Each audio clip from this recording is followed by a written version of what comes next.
एक दोन तीन मुद्दे आहेत.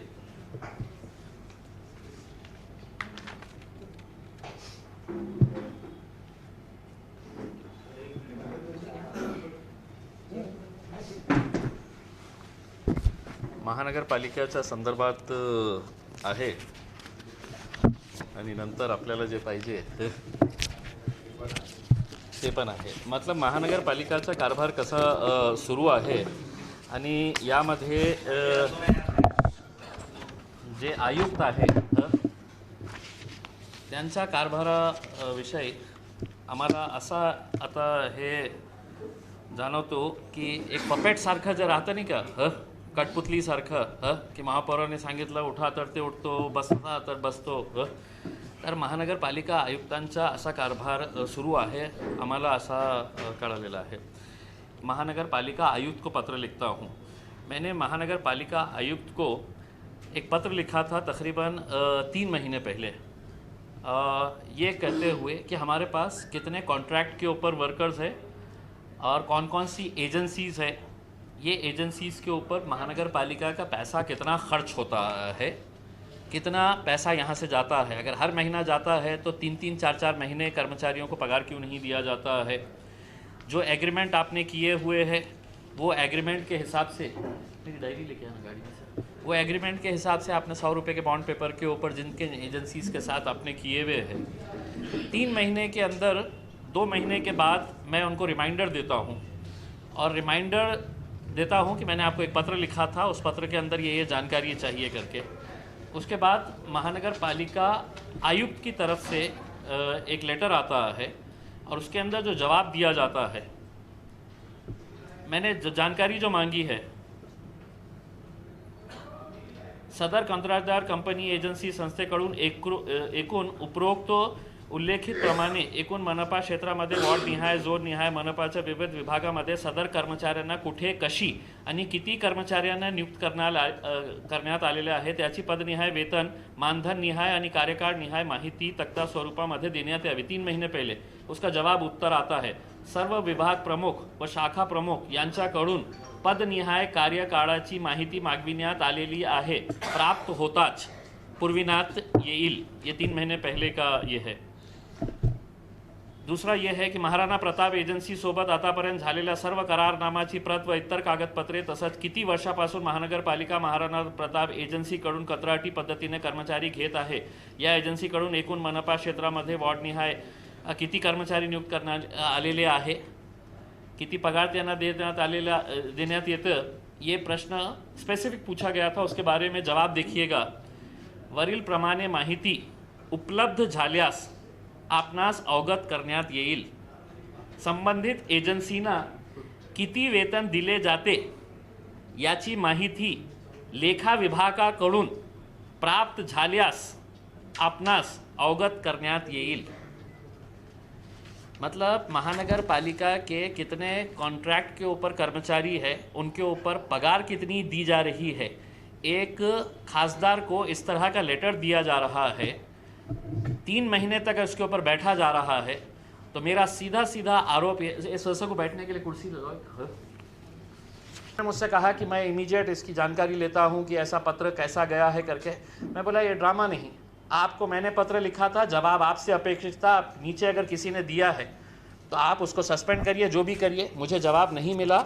उसके बाद मैंने पर्सनली अब मुख्यमंत्री के पास और सेक्रेटरी के पास एक भिजाया हूँ कि खासदार के पास ये किया जा रहा है, तो आयुक्त के खिलाफ कार्रवाई की जाए और जल्द से जल्द उनको आदेशित किया जाए कि ये जितनी जानकारी है ये मुझे प्रोवाइड करें करके.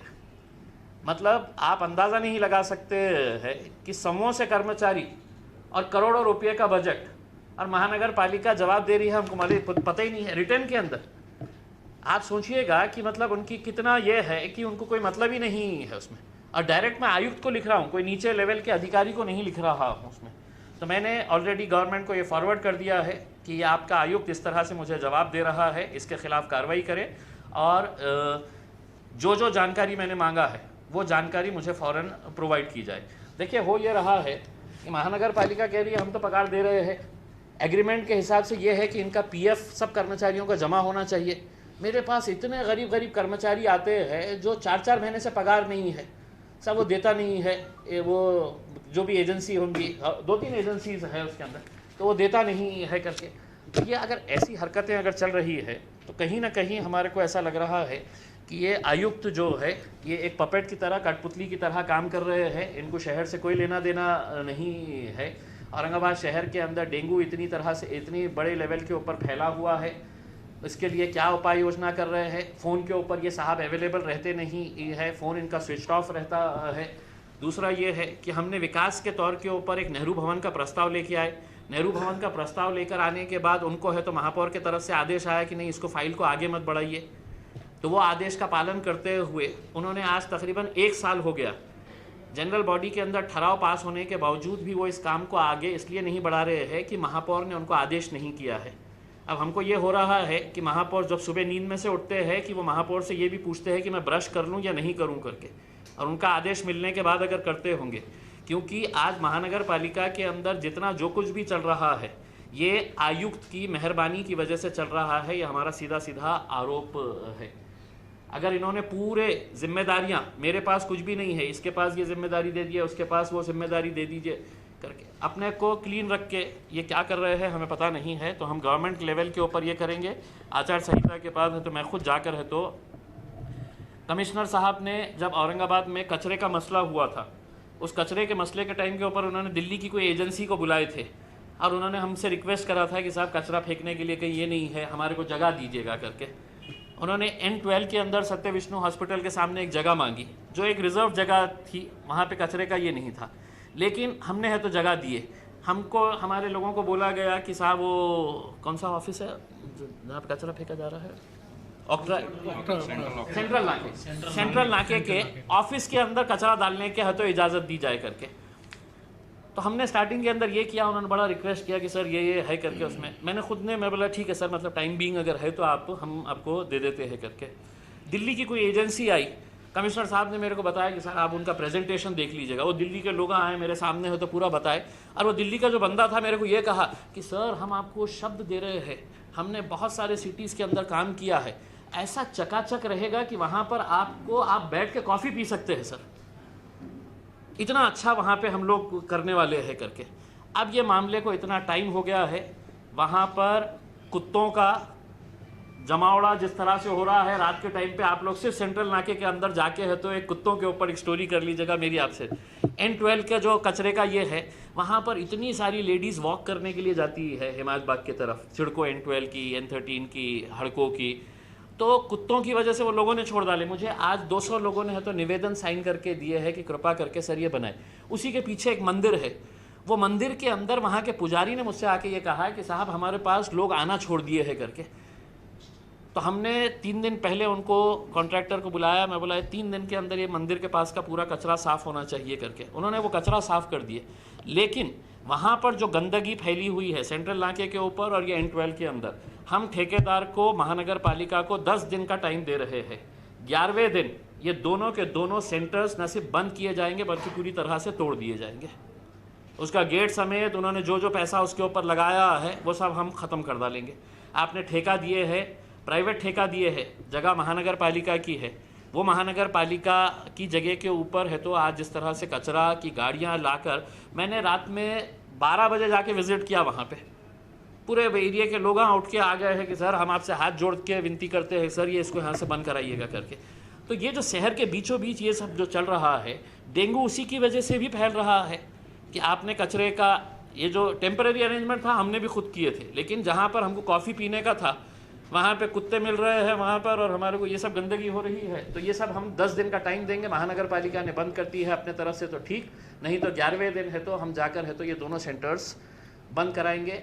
हमने कमिश्नर साहब को बोले आप जाके विज़िट कर लीजिएगा और आप देख लीजिएगा कि आपने मेरे को जो भिजाए थे दिल्ली की आपकी टीम जो आई थी, उन्होंने मुझसे कहा था कि यहाँ पे बैठ के कॉफ़ी पी सकते हैं, तो आप पीजिएगा कॉफ़ी वहाँ पे जाके। आज जाके हम विज़िट करने के लिए उनको लगा रहे थे। इस तरह से बेरोज़गारी बढ़ रही है, वो बेरोज़गारी को देखते हुए हम लोग एक पूरी टीम तैयार किए हैं जॉब अलर्ट्स नाम से। वो जॉब अलर्ट्स नाम से हम लोग एक बहुत अच्छा ऑर्गेनाइज तरीके से यहाँ की इंडस्ट्रीज़ जो है, यहाँ का कारोबार है, तो यहाँ के लोगों को प्राधान्य के तौर के ऊपर उनको नौकरियाँ मिलनी चाहिए।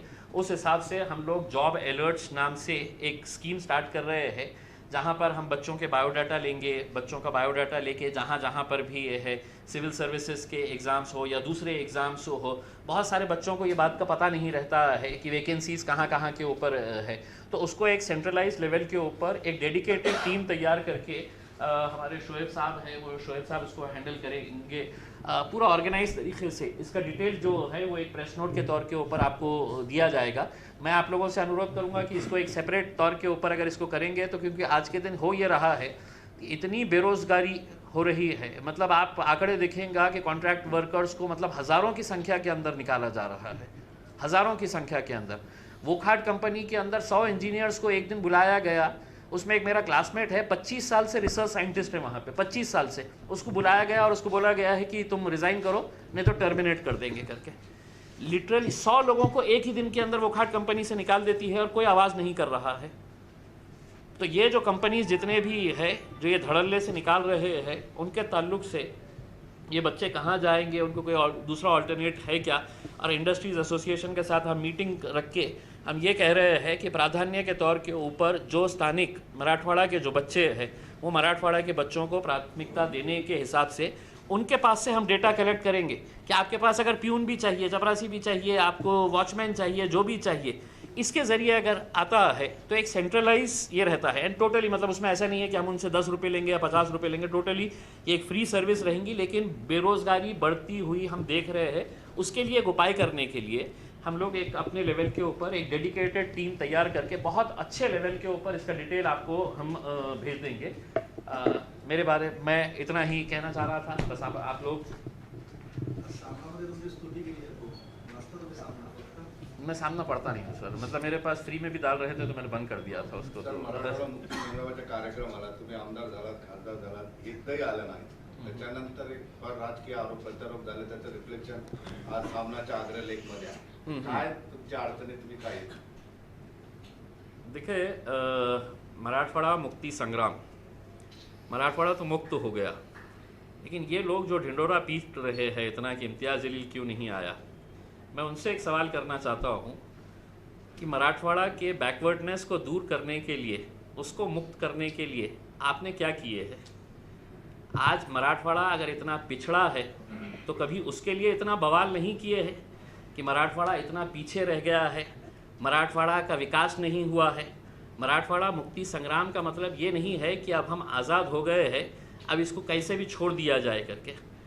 तो हमारा ये सवाल है उन लोगों से जो ये कहते हैं कि क्या किसी एक नेता ने कहा कि किसके रज़ाकार की औलाद है करके। देखिए रज़ाकार जो है ये 70 साल पहले ये पाकिस्तान चले गए, जितने भी रज़ाकार थे। जब हमसे पूछा गया कि रज़ाकार जा रहे हैं, आप भी जाएंगे क्या, तो नहीं। तो हमने इस देश से, इस मिट्टी से मोहब्बत की थी। ये मिट्टी हमारी है, ये धरती हमारी है, ये मुल्क हमारा है, इसको हमने अपनाया है। अब आप अगर मुझे ये कहेंगे कि साहब आप ये इसमें आए क्यों नहीं, आप लोगों ने कभी ये अंदाज़ा लगाया है कि इस वक्त इस वर्ष के उसमें आप लोग मुझसे कहेंगे कि साहब आप पिछले 4-5 साल से नहीं आए हैं करके, लेकिन ये साल अगर भाजपा के खासदार नांदेड़ के अंदर चिखलीकर साहब उस समारोह में नहीं थे तो उसके ऊपर किसी ने सवाल नहीं उठाया। शिवसेना के गुलाबराव पाटिल पालक मंत्री थे, वो नहीं गए झंडा वंदन के लिए, उसको किसी ने भी सवाल नहीं उठाया। हिंगोली का आमदार हेमंत पाटिल, शिवसेना का, देशभक्त पार्टियां है ना ये तो सब, इनके ऊपर किसी ने भी सवाल नहीं उठाया। और मैं कोई कैरम बोर्ड खेलने के लिए नहीं गया था मुंबई को, मुझे मालूम था कि आचार संहिता लगने वाली है। आचार संहिता से पहले औरंगाबाद शहर के विकास के ताल्लुक से कुछ मेरे को काम करवा के लेने का था, वो काम के सिलसिले में मैंने टाइम लिया हुआ था। और एक बात सही है कि मेरे से गलती ये हुई है कि हमको जिस तरह से 26 जनवरी और 15 अगस्त बोले तो इमीडिएट याद आ जाता है कि भैया ये है करके, लेकिन उस वक्त ये था कि 16 तारीख के दिन मेरी पार्टी की मीटिंग रखी गई थी और 17 तारीख के दिन है तो मुंबई के अंदर हमने कुछ काम ये किए थे। जब रावल साहब आए थे, रावल साहब टूरिज़्म मिनिस्टर आए थे और पंचक्की के लिए मुझे फ़ंड सैंक्शन करवाना था। मैंने पंचक्की के काम के लिए मैंने आपको ये एक चीज़ ये है कि मेरी आलोचना आप कितना भी करिए इसके अंदर नहीं आया, लेकिन एक बात तो मानेंगे आप कि औरंगाबाद शहर के गेट के ताल्लुक से कई सालों से जो चर्चा होती थी, मैंने आते आते ही 6.5 करोड़ रुपये का मिल्क कॉर्नर का गेट का काम शुरू किया हूँ, और अब पंचक्की के गेट का भी मैंने पैसा लेकर आया हूँ, उसका जीआर निकलवा के सामने बैठ के जीआर निकलवा के आया हूँ। आज पीडब्ल्यूडी के इंजीनियर्स के साथ मीटिंग किया हूँ और मीटिंग करके उसका एस्टिमेट तैयार करके वो काम हम स्टार्ट करने वाले हैं जैसे ही आचार संहिता, क्योंकि पैसा तो मैंने परसों के दिन ही लेके आया, जीआर मैंने बैठ के तो सब करवा के लेके आया है। दूसरा ये था कि मेरी एक ये है कि आज हम लोग शिरडी को इतना डेवलप होता हुआ देखे हैं अपनी आंखों के सामने। हमारे पास एयरलाइंस नहीं आ रही है, इसलिए नहीं आ रही है कि यहाँ का डेवलपमेंट जिस तरह से होना चाहिए था। तो कभी आप लोगों में से कोई भी औरंगाबाद से शिरडी अगर रोड से जाएंगे तो आपको एहसास होगा कि ये 100 किलोमीटर का सफ़र क्या होता है करके।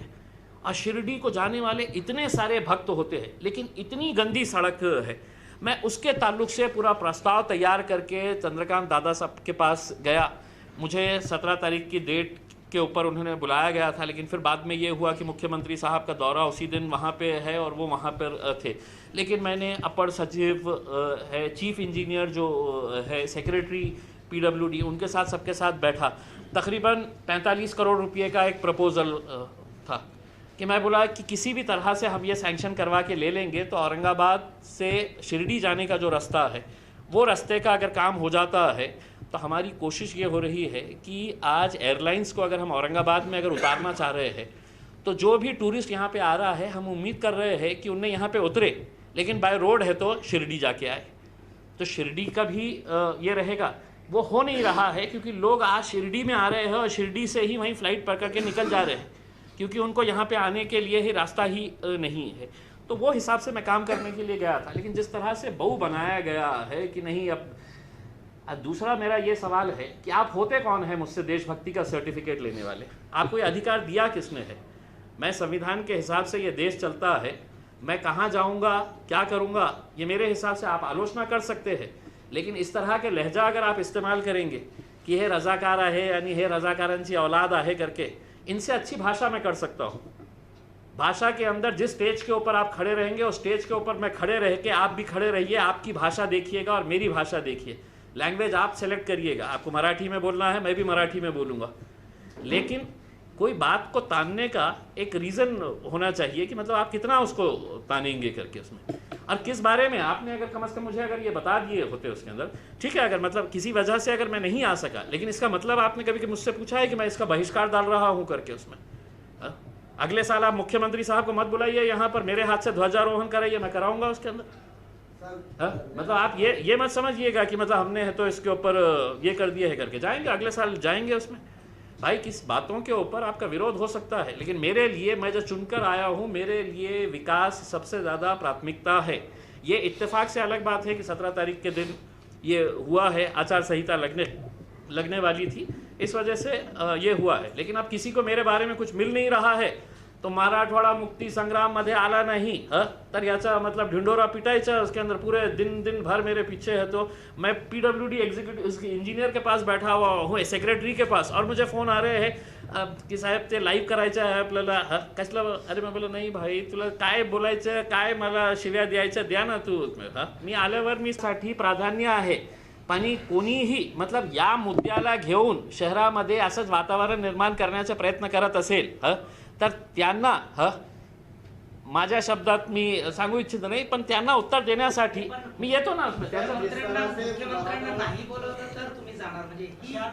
नाही असं नाही मी बोलतो, मी असं एक असं कंडिशनल नाही आहे, नाही सगळ्यांना मतलब मुख्यमंत्री आले हे बातमी नाही होती, इम्तियाज जलील नाही तर का मी मुख्यमंत्रीपेक्षा मोठा झालेला आहे का? म्हणून मी सांगतो की मुख्यमंत्री नाही आले तरी मला तुम्ही मुख्य अतिथी म्हणून बोलवा ना, मी ध्वजारोहण करतो उसके अंदर, इतकं महत्वाचं आहे। इम्तियाज जलील नाही आला, आठीवर जाणार, तुम्ही मुख्य अतिथी म्हणून बोलवलं तर जाणार, तर तुम्ही जाणारच आहात पुढच्या। जाऊ ना, जाऊ याचा इसको मराठवाड़ा मुक्ति संग्राम का नाम दिया जा रहा है, मुसलमान उसे पुलिस एक्शन के नाम से याद करते हैं। इस पुलिस एक्शन में तकरीबन सुंदरलाल कमेटी की रिपोर्ट है कि 10 लाख लोगों का कत्लेआम हुआ। सुंदरलाल कमेटी की रिपोर्ट को पिछले 70 साल से सेंट्रल गवर्नमेंट ने तहखाने में रखा है, अभी तक मंजर आम पर। जी मैं जानता हूँ। देखिए एक इतिहास का एक हिस्सा है, मराठवाड़ा मुक्ति संग्राम कहिए, हैदराबाद लिबरेशन मूवमेंट कहिएगा, उसमें एक इतिहास का एक हिस्सा है। लेकिन अब हम उस इतिहास के हिस्से को अगर इस नज़रिए से देखेंगे कि यहाँ पर क्या अच्छा हुआ है, क्या बुरा हुआ है, किसके साथ, ये मैं खुद मानता हूँ कि उस वक्त में बहुत ज़्यादतियाँ हुई थी, बहुत ज़्यादतियाँ हुई थी। आज भी उस दौर के लोग हैं तो याद करते हैं। लोगों का देखने का अलग अलग नज़रिया हो सकता है कि लोग नज़रिया इस नज़रिए से देखते होंगे कि जो पोलो मिशन, कौन सा पोलो एक्शन के नाम से जो देखते हैं, मुसलमान एक अलग नज़रिए से देखते हैं, नॉन मुस्लिम्स उसको एक अलग नज़रिए से देखते हैं। लेकिन आज हम ये कहते हैं ना कि वो एक इतिहास का हिस्सा था, आपको पसंद हो ना पसंद हो, लेकिन इतिहास के अंदर, लेकिन अब उसी के नाम के ऊपर हम कब तक, कितने सालों तक हम इसको मुद्दा बनाकर, क्या ये एक मुद्दा बनाने का है यहाँ पर? तो नहीं, हम ऐसे किसी भी बात को हम मुद्दा नहीं बनाना चाहते हैं कि जिससे लोगों के अंदर एक गलत ये जाए कि हम इसका ये नहीं कर रहे हैं। हम आज भी कहते हैं कि इस मुल्क में रहने वाला मुसलमान जो इस मुल्क से मोहब्बत करता था, इज़्ज़त करता था, इस मुल्क को चाहता था, वो इस मुल्क के अंदर रहा। जो रज़ाकार थे वो रज़ाकार पाकिस्तान चले गए। अब किसी में ये अधिकार नहीं है, किसी को ये अधिकार नहीं है कि जो हमसे देशभक्ति का सर्टिफिकेट मांगे, और हम ख़तई ऐसे लोगों को ना तो देने वाले हैं ना इनको पूछने वाले हैं।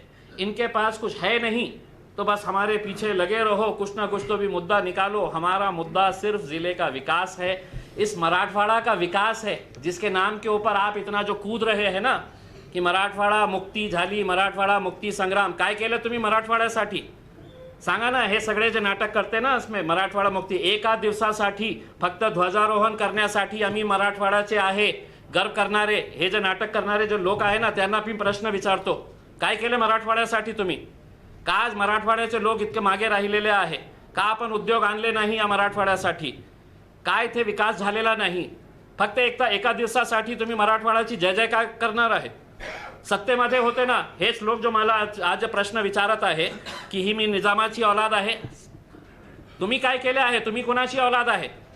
तुम्ही काय केले मराठवाड्यासाठी? सत्तेमध्ये होते तुम्ही, मंत्रीपद भोगवले होते तुम्ही, तुमची सत्ता होती आणि आजही आहे सत्ता. सांगा आम्हाला मराठवाड्यासाठी तुम्ही काय केलेले आहे? एक दिवसासाठी तुम्ही जाणार आणि ध्वजारोहण करून मराठवाड्याची जय जयकार असो, हे जे आहे ना, हे मतलब मला फक्त हे सांगायचे आहे की आता खूप झालेलं आहे. हे मुद्दे आपण उचलले तर त्याचा काही अंत होणार नाही. पण जसा मी सांगितलेलं आहे की मी निवडणुकीमध्ये जेव्हा आलो तर माझा मुद्दा फक्त विकासाचा होता. त्या विकासासाठी मी काम करत आहे. कोणाची भावना दुखावली असेल, कोणी एका पत्रकारांनी मला विचारले तू देणार काय? तू कोण आहे मला विचारणारा? ते एक निशिकांत भालेराव, तू कोण आहे मला विचारणारा? मी माझ्या पद्धतीने, माझी पार्टी आहे, मी खासदार आहे. तुला पटत असेल, नाही पटत असेल, तुम्हाला मत द्यायला नाही दिलं तर तुझ्या इख्तियारात आहे. पण मी कोणालाही अशा लोकांना मी उत्तर देण्यासाठी बसलेलं नाही. जे लोकांनी मला निवडून दिलेले आहे, मी आज सांगितलेलं आहे, माझं सगळं स्पष्ट केलेलं आहे, क्लिअर केलेलं आहे की मला हे मुद्दा करायचेच नाही. आणि जसं आपण विचारलं की हे मुद्दा आहे की काही लोकांना असं वाटतं की पण आपण किती वर्ष हेच मुद्दे घेऊन चालणार आहे? आता शिवसेनाने माझ्यावर लेख लिहिलेला आहे. हे शिवसेना कशामुळे मोठी झालेली आहे? त्यांनी मुस्लिमांच्या विरोधात जेव्हा बाळासाहेब बोलायचे म्हणून ते शिवसेना आजपर्यंत पोहोचलेली आहे. ती अँटी मुस्लिम एक पार्टी उभी राहिली होती जे हिंदुत्वाच्या नावावर. आता काळ बदललेला आहे. त्याच बाळासाहेबांचे जे मुलगा आहे उद्धव ठाकरे, ते मुस्लिमांना आपल्या पार्टीत घेतो, त्यांना तिकीट देतो, त्यांना निवडून आणतो. मग असं सांगायचं का नाही? ते आता परिस्थिती बदललेली आहे, काळ बदललेला आहे. तर जे पार्टी हिंदूंच्या बाबतीत बोलत होती, मुसलमानांना शिव्या देत होते, ती आज पार्टी जेव्हा मुस्लिमांना तिकीट देतं, मुस्लिमांच्या आमदाराला आपल्या पार्टीमध्ये घेतं, मुस्लिम कॉर्पोरेटर्स निवडून आणतं, तर कशामुळे? तर परिस्थिती बदललेली आहे म्हणून ते सगळं चाललं. एक वर्ष अगोदर ते काय होतं, परिस्थिती काय होती, कासिम रजवी कोण होते, आता त्याच्यामुळे आता असं आहे का तुम्हाला? कसं वाटतं? 100% मला हे एक खात्री आहे की आता लोकांची भावना कशा आहे. आता तुम्ही सोशल मीडियावर बघा ना उसमें कसे कसे कमेंट्स येऊ राहिले. दादांनी सांगितलं की नाही, या धरती आमची आहे, या धर्तीवर आम्ही जन्म घेतलेले आहे, या धर्तीवरच राहणार आहे. ज्यांना जायचं होतं ते गेले, मेले. आता आपल्याला कशाला त्रास मग त्यांचं. माझा प्रश्न असा आहे की फ्लॅग होस्टिंग आणि सगळे जे काही ऍक्टिव्हिटी आहे हे पॉलिटिसाइज केलं जात आहे. पॉलिटिसाइज, पण ते काय आहे की दुर्दैवी गोष्ट हे आहे की हे लोक जे पॉलिटिसाइज करण्याचा प्रयत्न करत आहे त्यांना ते पॉलिटिसाइज नाही करायचं. इम्तियाज जलीलला कशा कॉर्नर करा. आता ते आज आपलं डोकं घेऊन बसणार आहे की याला पुढच्या वर्षी ते येणार आहे, मग आपलं कसं होणार. आपण कसं काय आता काय कोणत्या मुद्द्यावर त्याचा विरोध करणार आहे. तुमचं स्वागत असेल त्या सगळ्या कोणालाही. प्रश्न असा आहे की मागच्या कोणत्याही माणसाला 5 वर्ष जर तुम्ही येत नसाल तर हे स्वाभाविक वाटेल की हा माणूस जाणून बोलू मी शकत नाही. सुहासला क्षमा मागतो की मी नाही आलं होतं. आता पुढच्या वर्षी मी येणार आहे. पुढच्या वर्षी येणार आहे मी. ही कॉमन माणसांच्या मधली जर भावना असेल तर ती भावना पोहोचवणं किंवा ती तुमच्यापर्यंत सांगणं ही चूक कसं काय असू शकते की त्या लोकांमधली भावना. जो उद्धव साहब बोल रहे हैं ना मेरे बारे में, क्या जलील का क्या करूं. आज के संपादकीय के अंदर कुछ तो भी लिखे हाँ, तर ते त्यांना सांगा की मला काय तुम्ही उपदेश देता स्वतःच.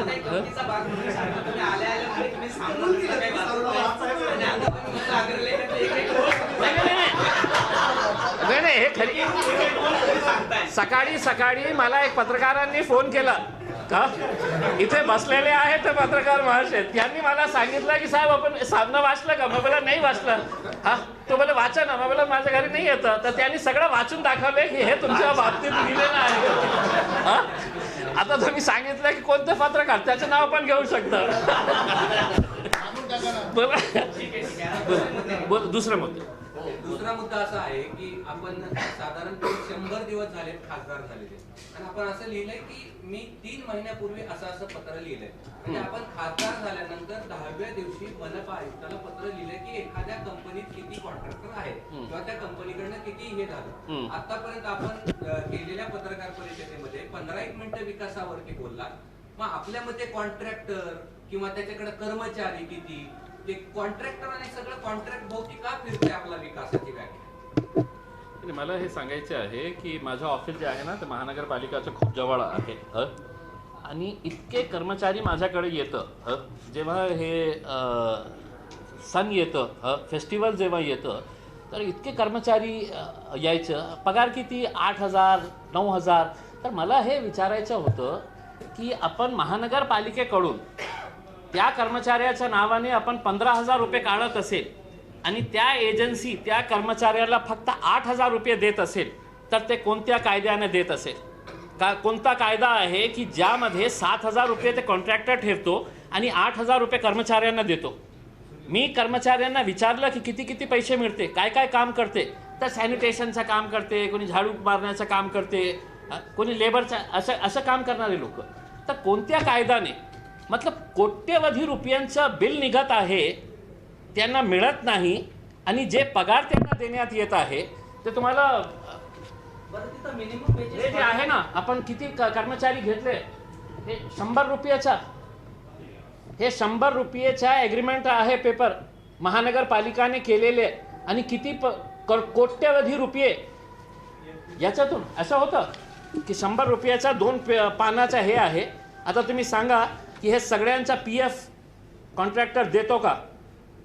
अगर नाही देत असेल तर मी म्युन्सिपल कमिशनर आणि या कॉन्ट्रॅक्टरच्या विरुद्ध PF कमिशनरना लिहिणार की तुम्ही FIR दर्ज करा. तुम्ही करता ना मोठे मोठे उद्योगकडून तुम्ही हे करता FIR रजिस्टर करते. तर यामध्ये लिहिलेलं आहे की सर्व कर्मचाऱ्यांचा PF जमा करायची जबाबदारी हे कॉन्ट्रॅक्टरची आहे. हे लिहिलेलं आहे 100 रुपयाचा. तर तुम्ही म्हणत असेल की नाही माझं फक्त आहे माहिती आम्ही जे काही मागितली विचारा त्यांना. पत्र दिले त्यांनी की बाबा कोणत्याही नगर शौचालयांच्या तुम्ही माहिती पुरवायची नाही. पत्र आहे आहे ना ऑफिसला लेखीमध्ये मतलब हे असं चालतं का. मिनिमम वेजेस ऍक्ट आहे गव्हर्नमेंटचा, तो फॉलो होतो का नाही. नाही, मला मला हेच आहे ना, जोपर्यंत मला माहिती मिळणार नाही. आता मी कुणाकडून माहिती घेतली, ते बिचारे गरीब लोक माझ्याकडे यायचे, साहेब आम्हाला पगार किती पगार आहे रे तुला, 8,000, कधीपर्यंत नाही मिळाली, तर साहेब 4 महिने झालेले आहे नाही मिळाली. तर मला हे विचारायचं आहे की साहेब हे कर्मचारी जे आहे यांना किती पगार तुम्ही देता. कॉन्ट्रॅक्टर काही करून घेत असेल तर त्याचा 5%, 10%, 20% जे त्यांच्या ॲग्रीमेंटप्रमाणे, पण तुम्ही 7,000 पैसे त्यांचे ठेवणार काही करण्यासाठी नाही. मग कशासाठी आपल्याला पाहिजे हे सगळं. महानगरपालिकाने स्वतःचा एक कॉन्ट्रॅक्टर त्याला द्या 10,000 रुपये महिना की तुम्ही हे सगळं त्याचं मॅनेज करा. इतका मतलब घोड चाललेला आहे आणि तुम्ही मला विचारत असेल की तुम्ही कशाला हे करता कॉन्ट्रॅक्टरला. मी नाही करतो. मी लिहितो की आमच्याकडे जानकारी नाही आहे, विभाग प्रमुखाकडून घेणार आहे. तुमच्या अकाउंट्स डिपार्टमेंटमध्ये हे आहेत का नाही की मतलब हे कॉन्ट्रॅक्टरला आपण इतकं पैसे दर महिन्याला देतो. तो बोला नाही मला नाही, मी होतं नाही, मी तिथे होतो, मी आता सांगतो, मी लवकरात लवकर तुम्हाला देतो करके. आणि त्याला सुद्धा 1 महिन्याचा वर झालेला आहे. म्हणून मी CMला आणि कारण जे आयुक्त आपल्या कामाचं नाही आहे ते कोणाची मतलब बाजू घेत असेल तर त्याचा आता बोलायचं काय आहे. तक्रारीपुरतं मर्यादित राहणार आहे हे प्रकरण, तर तुम्ही हक्कभंग पण आणणार आहे? नाही नक्की नक्की हक्कभंग पण आणणार आहे मी. आयुक्त एका खासदाराला असं देत नसेल तर मी त्यांना सांगितलं, मी म्हटलं कमिशनर साहेब माझे प्रिव्हिलेजेस काय आहे हे मला माहीत आहे आणि मी माझ्या प्रिव्हिलेजेसचा उपयोग केला तर तुम्ही प्रॉब्लेममध्ये येणार आहे. जलील साहेब, शहराच्या साठी नवीन जलवाहिनी योजना मंजूर झाली 1680 कोटी. त्याच्यामध्ये महापालिकेचा वाटा 405 कोटीचा आहे, 504 कोटीचा आहे. तर तुम्ही CM साहेबांना विनंती करा हे पैसे तुम्ही भरा किंवा महापालिकेने तसं नियोजन करायचं. ते काही महानगरपालिकेकडे 5 कोटी नाही आहे देण्यासाठी, 500 कोटी उमेदवारी. उम्मीदवार की क्या जल्दी है? नहीं, ये जो आप पानी की जो बात त्याच्यामध्ये असं स्पष्ट आहे की 504 कोटी महापालिकेने हिस्सा भरायचा आहे त्याच्यामध्ये. नाही ते समजा मतलब ते स्कीम गेली निवडणुकीच्या गेली. मला फक्त जे राज्य सरकारकडून जितके पैसे मिळणार ते फक्त ते मिळणार. आणि हे खूप त्याच्यावर असे होर्डिंग्स आणि पेपरमध्ये की आम्ही आणली काय खिशातून आणली का. माझ्या आमदारकी असताना मी किती वेळा हे त्यांनी सांगावं आम्हाला की किती आता आलेले आहे. मी पहिल्यांदा आल्यावर आमदार झाल्यावर हे सांगत होतो की साहेब आपल्याला स्कीम करायची असेल तर MJP करून घ्या, महाराष्ट्र जीवन प्राधिकरण करून हे घ्या. आता ते म्हणते की नाही साहेब आता आपण ते MJP. त्याच वेळी आपण 1600 नाही कमीत कमी एक 200 कोटी रुपये आपण आणले असते आणि MJPला सांगितलं असते की बाबा ते जायकवाडीपासून आपण औरंगाबादपर्यंत तुम्ही लाईन टाकून द्या आम्हाला. तर आज इतकं पाऊस होऊनही सुद्धा, पैठण जॅम फुल होऊनही सुद्धा माझ्या शहराला पाणी मिळत नाही. त्याची संपूर्ण जबाबदारी कोणाची असेल तर हे सत्तेमध्ये बसणारे हेच नेते जे आज निवडणूक आल्यावर हे अशा प्रकारच्या की आम्ही आणली 1600 कोटी रुपये, आम्ही आणले 1600 कोटी रुपये. तुम्ही फक्त एक 200 कोटी रुपये MJP कडून आणले असते आणि ते लाईन टाकली असती तर कमीत कमी आज आपल्या जे औरंगाबाद शहराचा पाणीचा प्रश्न आहे कितपत ते सुटलं असतं. 504 कोटी महापालिका देऊ शकत नाही आणि ते आता मुख्यमंत्र्यांनी विनंती करणार की राज्य सरकारने तो वाटा उचलावा. म्हणजे याचा अर्थ ही योजना पूर्णत्वास जाणार निवडणुकीच्या आधी फक्त ही एक संडबाजी. देखिए स्वाभाविक है कि मैं आपको ये बात बताऊं कि मैंने जब लोकसभा का इलेक्शन लड़ रहा था मैंने आप लोगों को पहले भी बताया था कि अमीर इलाके में जाओ, गरीब इलाके में जाओ, झोपड़पट्टियों में जाओ, बिल्डिंगों में जाओ, हर एक का बस यही कहना रहता था कि हमको पानी पानी पानी, बस हमको पानी दे दीजिएगा. मैं अभी विसरवाड़ी के अंदर एक रोड का काम का उद्घाटन करने के लिए गया था. 1.5 किलोमीटर की रोड है वो मिसरवाड़ी, इतनी गंदी रोड है वो अम्बेडकर नगर से वो, तो उसके काम का शुभारंभ करने के लिए गया. वो लोगों को कोई मतलब नहीं है कि मतलब रोड नहीं साहब हमको पानी करवा के दो, हमको पानी करवा के दो. तो इनको एक चीज़ समझ में आई कि ये जो खासदार जो चुनकर आया ना, लोगों का गुस्सा था पानी की वजह से कि पानी नहीं मिल रहा है, हम पानी नहीं दे पाए हैं. तो अभी इलेक्शन आया है तो आ गया, पानी आ गया है, 1600 करोड़ रुपए का है तो ढिंडोरा पीटा जा रहा है इलेक्शन क्या. हाँ तो देखिए ना, आप खुद देखेंगे उसके अंदर इलेक्शन से पहले की इनकी बातें और इलेक्शन के बाद क्या रहेगा. हुकुम. संबंध कसे आहेत? पुन्हा युती होणार अशी चर्चा सुरू झाली काही तथ्य आहे का? ससा देखिए एमआयएम आपल्या जागा कधी जायचं? ससा मतलब अभी पूरे महाराष्ट्र भर में हमने जितना भी घूमे या जितने भी लोगों से हमने मिले, चाहे वो एमआईएम के हो या वंचित बहुजन आघाड़ी के, हर एक ने हमसे यही कहा कि साहब कोशिश करिएगा किसी तरह से मतलब ये हो जाए करके. और हमारी भी ये शुरुआत से हमारी ये कोशिश है कि वंचित बहुजन आघाड़ी के साथ एमआईएम ने साथ में रहना चाहिए, एमआईएम के साथ में वंचित रहना चाहिए. ये हमारी भी शुरुआत से कोशिश है. कुछ दिन पहले पीटीआई ने मुझसे सवाल किया एक इंटरव्यू के दौरान कि मतलब अभी पूरी तरह से ख़त्म हो गया क्या. मैं बोला नहीं, राजनीति के अंदर कुछ भी ख़त्म नहीं होता है, आखिरी दिन तक है तो मुमकिन होता है.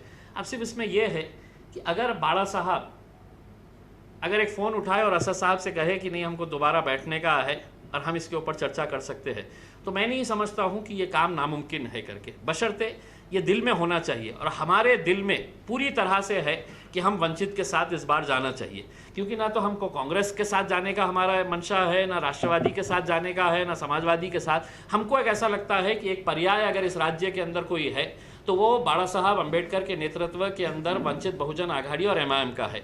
लेकिन जिस बात के ऊपर मुझे मजबूरन वो पत्र इशू करना पड़ा था और जिसको ये कहा गया था कि इम्तियाज़ जलील ने तोड़ा है करके, ये मुमकिन ही नहीं है. ये असद अवैसी साहब के साथ चर्चा हुई, असद अवैसी साहब ने मुझे आदेश दिया की भैया हे करायचं आहे. हां, मी केलं, मी तसं पत्र लिहिलं.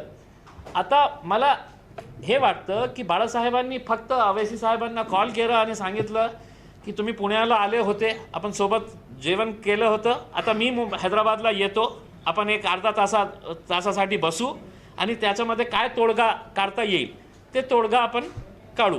तर मला आज ही एक अशी हे आहे विश आहे माझा की ते व्हायला पाहिजे. कारण आज महाराष्ट्रामध्ये जे परिस्थिती निर्माण झालेली आहे ते परिस्थिती बघता आज लोकांना असं वाटतं की वंचित बहुजन आघाडी आणि एमआईएम एक मोठा पर्याय होऊ शकतं.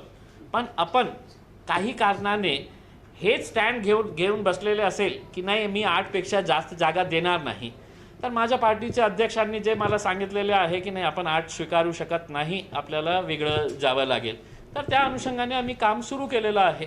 पण उलेमांना सोबत घेतलंय त्यांनी 25 जागा द्यायला तयार. ते आता एक निर्णय चांगली गोष्ट आहे ना, चांगली मला गोष्ट. 8पेक्षा वर द्यायला तयार नाही आणि उलेमा ज्यांचा काही मतदारांमध्ये बेस नाही अशा लोकांना सोबत घेऊन ते 25 उमेदवार नाही, देणे मतलब काय आहे त्यांचा निर्णय आणि त्यांची एक विचार कशामुळे हे करत आहे हे मी सांगू शकत नाही. आमची फक्त मला मी म्हणजे बाळासाहेब मला नाही मला हे पण सांगायचे आहे, हे पण स्पष्ट करायचे आहे. बाळासाहेबांनी एक निर्णय घेतला की मी इम्तियाज जलीलशी बोलणार नाही.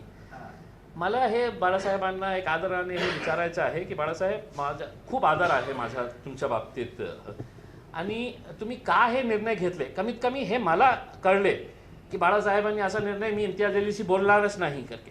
माझ्या फक्त काय होतं की मी त्यांना फोन केला आणि सांगितलं की साहेब लवकरात लवकर ते सीट्स आपल्याला डिक्लेअर केले तर आपण कामात लागू करके. आणि नंतर जेव्हा त्यांनी एक स्टँड घेतलं की मी इम्तियाज जलीलशी बोलणार नाही, म्हणजे मला बाळासाहेबांनी सांगितलं की याच्यामुळे मी तुझ्याशी बोलणार नाही, तर मी बाळासाहेबांचा इतका आदर करतो की मी त्यांच्या घरी जाऊन त्यांना क्षमा मागणार की बाळासाहेब माझ्याकडे अशी चूक झालेली आहे, मी तुमच्या क्षमा मागतो आणि सभा घेऊन मी क्षमा मागणार आहे. कारण बाळासाहेब माझ्यासाठी खूप आदर आहे, मोठे आहे आणि त्यांना आम्ही मोठा भावाचा दर्जा दिलेला आहे. पण त्यांनी असं म्हटल्यावर मी त्यांच्याशी आता बोलू शकत नाही, कारण त्यांनी निर्णयच घेतलेला आहे की मी इम्तियाज जलीलशी बोलणार नाही. मग मला असं सांगायचे आहे की बाळासाहेब कमीत कमी आपण असदुद्दीन अवैसी साहेब आणि अवैसी साहेबांनी जेव्हा मला फोन केलं होतं त्यांनी हेच सांगितलं होतं की इम्तियाज साहेब हे कसं झालेलं आहे, मी बाळासाहेबांना इतका आदर करतो आणि इतकं मी त्यांना महत्त्व दिलेलं आहे, मतलब की आमच्या वंचित बहुजन.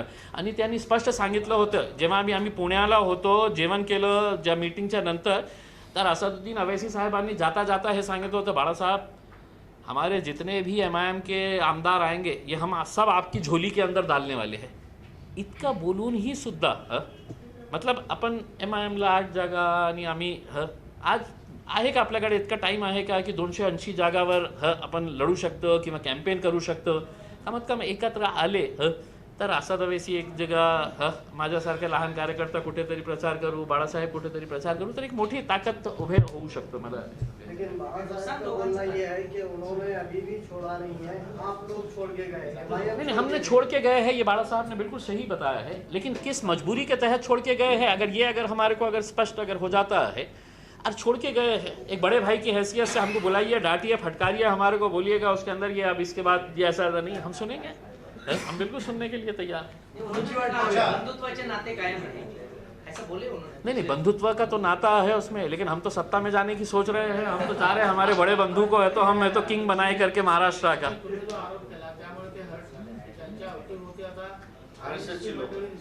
असं मला काय सांगायचं आहे, मी मतलब काही पेपरने असं सांगितलं होतं की वंचित म्हणजे बाळासाहेब. मी कधीही हे सांगणार नाही, कारण माझं हे स्पष्ट मत आहे की या देशामध्ये RSSचा कोणी गंभीरपणे खूप ताकदीने विरोध करत असेल तर मी 2 लोकांना बघितलेले आहे.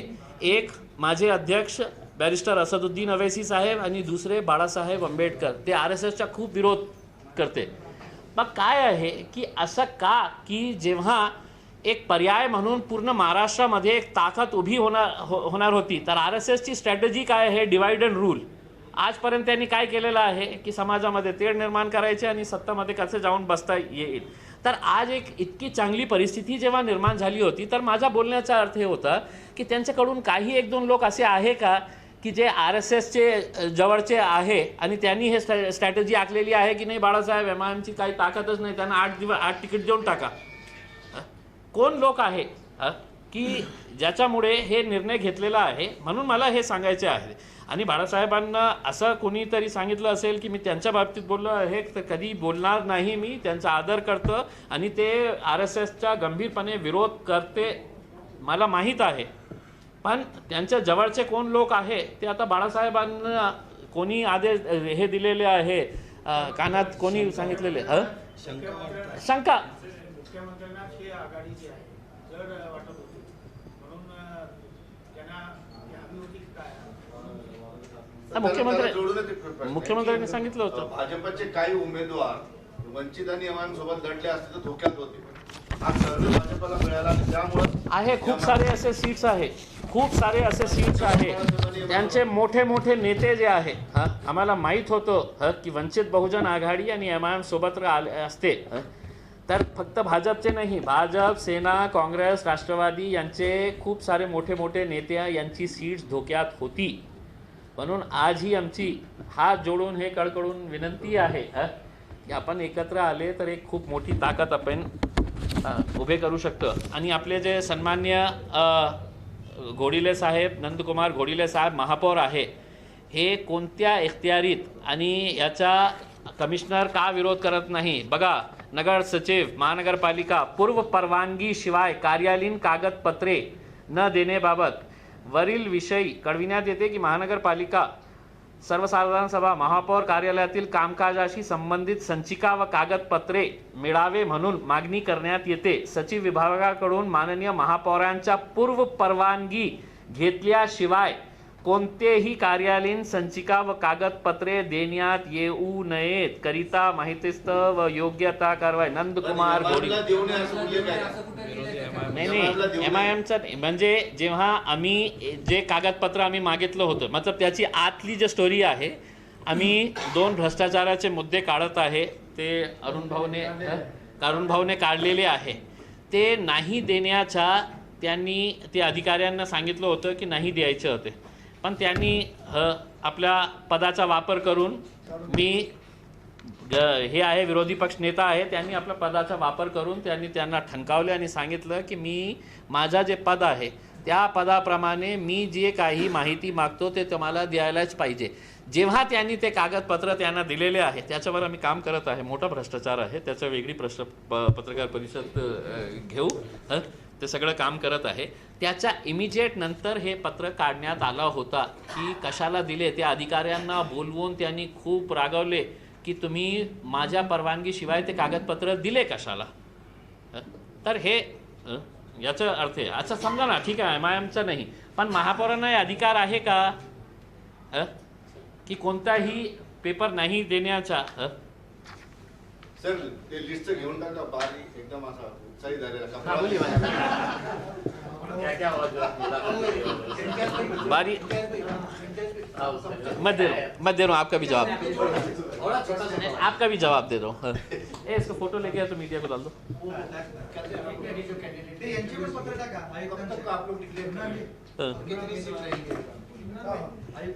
देखिए अभी तक हमने जो कैंडिडेट्स है हमारे तकरीबन महाराष्ट्र के कैंडिडेट्स के इंटरव्यूज़ हो गए हैं।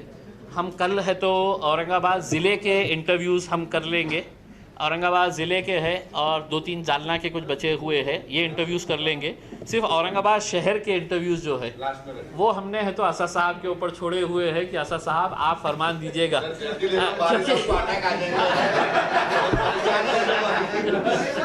ये चाय है ना? सर एक शेवटचा प्रश्न विचारतो, एमआयएमच्या काही नेता वंचितमध्ये जाऊन माध्यमातून तिकिटासाठी प्रयत्न करतो, अशी काही माहिती एमआयएम मध्ये फूट होऊ शकते, 10-11 नगरसेवक घेऊन अशी चर्चा? मेरे पास तो ऐसी कोई खबर नहीं आई है। मैं नहीं समझता हूँ कि ऐसा कुछ होगा करके। औरंगाबाद में मजलिस की ताकत सभी को मालूम है कि मैं चुनकर आया हूँ तो मजलिस और वंचित बहुजन आघाड़ी की ताकत की वजह से चुनकर आया, तो ऐसा कोई खबर हमारे पास तो नहीं है। अरे भाई